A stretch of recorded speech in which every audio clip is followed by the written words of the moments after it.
There are moments in life you never forget when you're trying to escape abuse.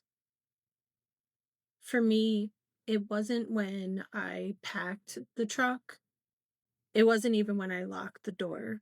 It was seeing my brother walk out of the airport arrival terminal and realizing I was really leaving. I had backup. I wasn't alone anymore.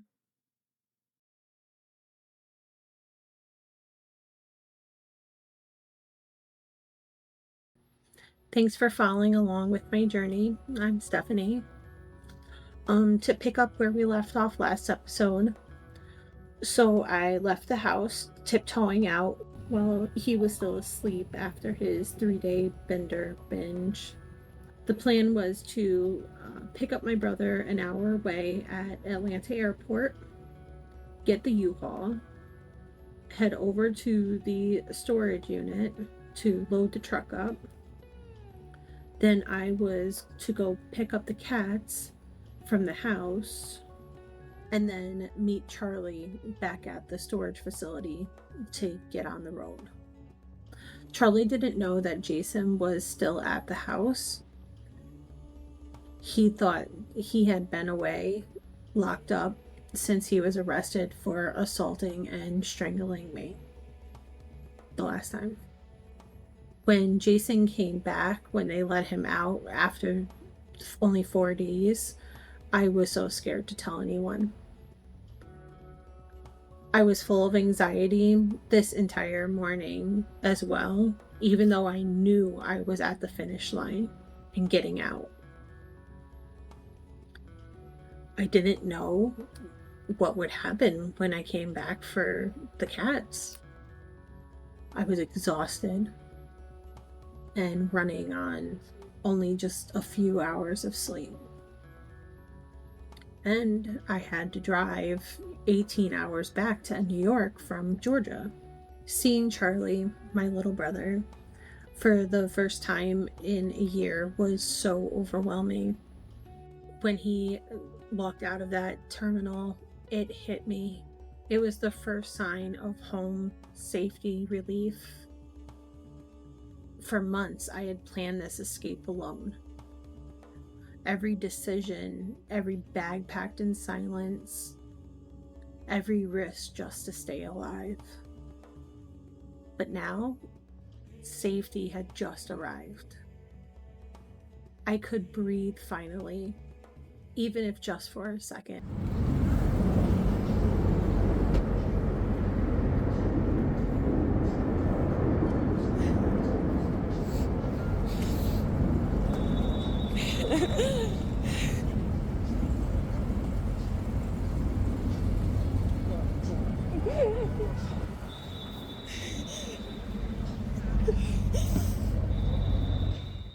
Because the truth is, his strangulation attempts were increasing. His blatant statements regarding my death and disposal were increasing. Nearly half of all women murdered by their intimate partners are first strangled by those intimate partners. Strangulation is not just violence, it's a red flag for homicide. It's a warning. A line that once crossed means you're no longer safe. Not even for a moment. If you survive it, you're already on borrowed time. When you survive strangulation, the danger escalates and escaping becomes critical. And for women like me, it takes 7 attempts to escape their abuser for good. This was literally my 7th time. I knew if I stayed, I wouldn't survive an 8th. No looking back. We drove the hour back down south to pick up the U-Haul truck. If you've never left an abuser, you might not understand. You don't just leave. You calculate. You survive until you can. Leave, that means. Seeing my brother was the first time I thought, maybe I'm going to actually survive this. That truck wasn't just a vehicle, it was my lifeboat. Every dollar that went into it, from strangers, friends, family, other survivors, helped me build a way out.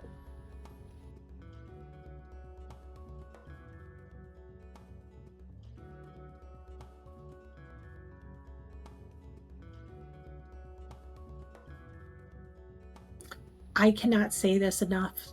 Thank you to everyone who donated, shared, messaged.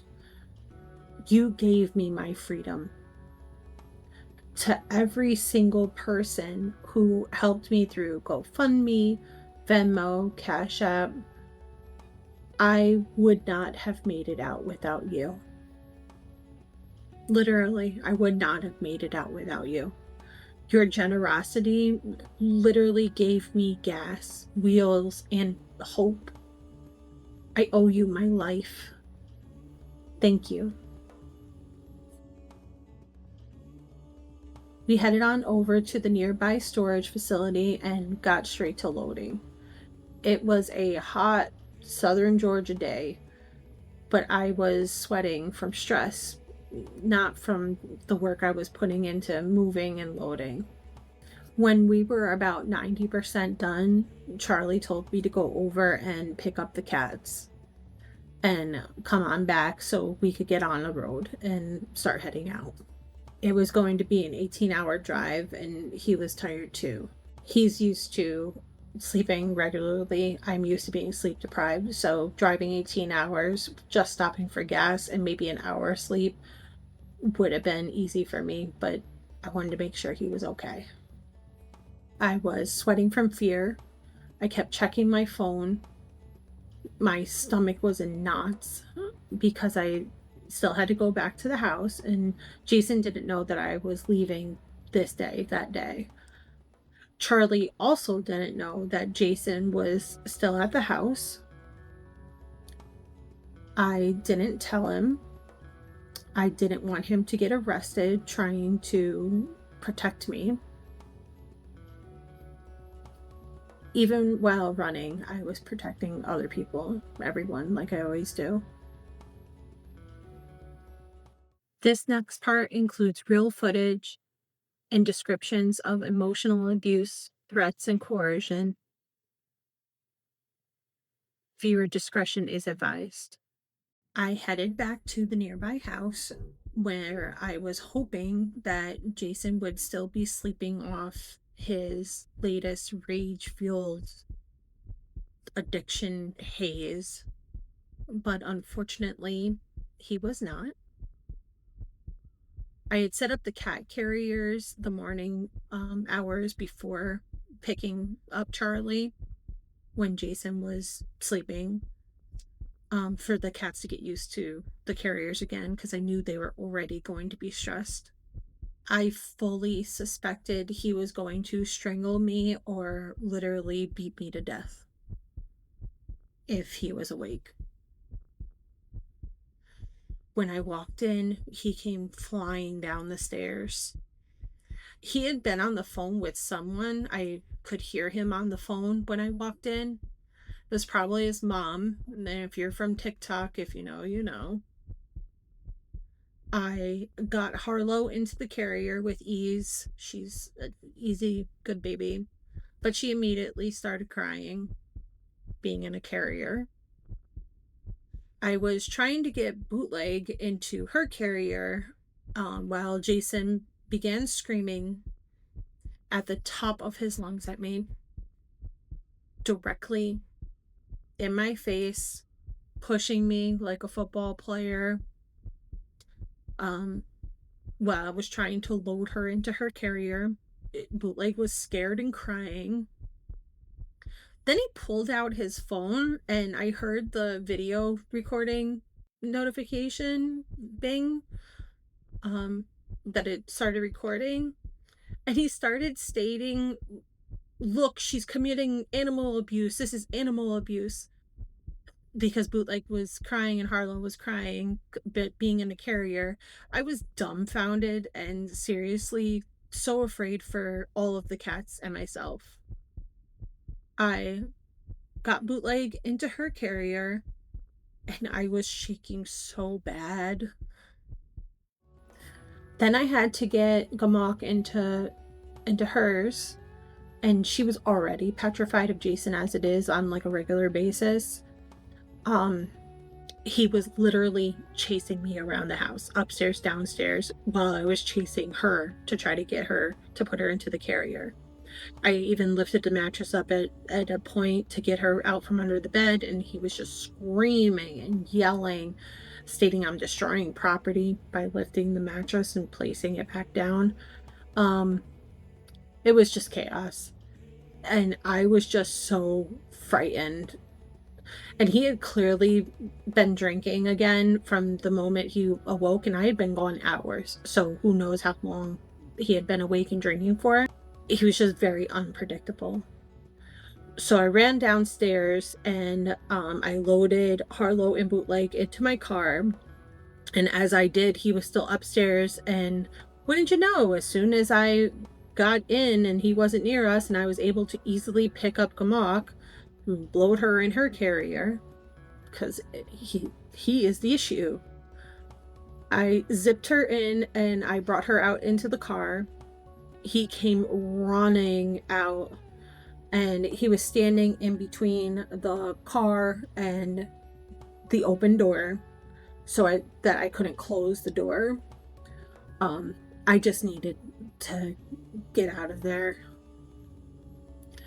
He stepped out of the way to go towards the back seat where the other cats were at the moment, and I ran into the driver's seat. But before I could lock the doors, he flung open the rear passenger door and was trying to unzip the carriers and take Harlow out of her carrier. And he all of a sudden was pretending like he cared and loved for her, like saying things like, "Baby, I'm so sorry. I love you," to Harlow. These are the animals he admitted to hating and abusing on videos. They're on my TikTok. You can go see them. Listen to him. He didn't love any of us. So it was the audacity for me. I was just so scared that I didn't even shut the car door. I just reversed. I backed up the car and he stepped back out of the way so he didn't get hit by the open car door that he had opened. The door was still open when I backed out of the driveway and I was in the middle of the street. When I finally got into the street, he went back to the front door and I got out and hurriedly closed the door and got back into the driver's seat and locked it. I wasn't going to look back at the house, at the door, but I did. I looked, and the look of pure disgust on his face, I just can't even explain it. That look he gave me, it looked like he wanted to kill me. Literally murder me. There's no other way to describe it. I was way too scared to record any of this. I just wanted to get out and get the hell on out. Get the hell out. I was too scared to start recording in the first place. I was scared he's going to take my phone. I would drop it, and I was just too scared. I couldn't record.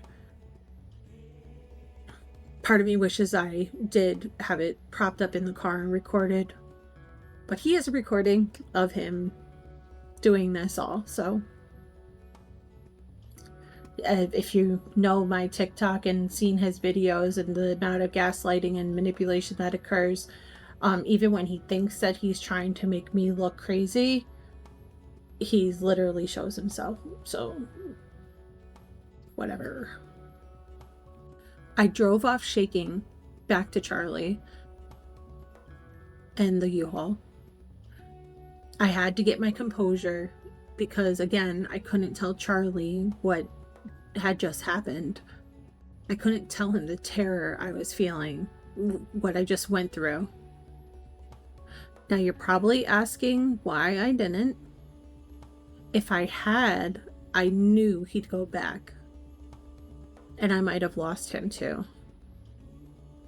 I didn't want my brother to go to jail or get hurt, point blank. So I kept it to myself, just like I've been silent and kept all the abuse to myself. I wiped my tears away and took lots of deep breaths. I got back to Charlie and we were ready to go. A gas fill up for us both, and on the road we would be. I was going to follow him to ensure he drove safely and wasn't falling asleep, because I'm used to being sleep deprived, but he isn't. I just wanted to get the hell out of Georgia. The devil went to Georgia and brought me with him. And I needed to run away as fast as I could. If you have been strangled, abused, gaslit, chased, if you've ever feared for your life just trying to get you, your kids, your pets out safely, you are not alone. I lived it, I survived, and now I'm telling the truth. Subscribe, comment your story. This channel is for us, for survivors, for the ones who got out and the ones who still need hope. This is for you.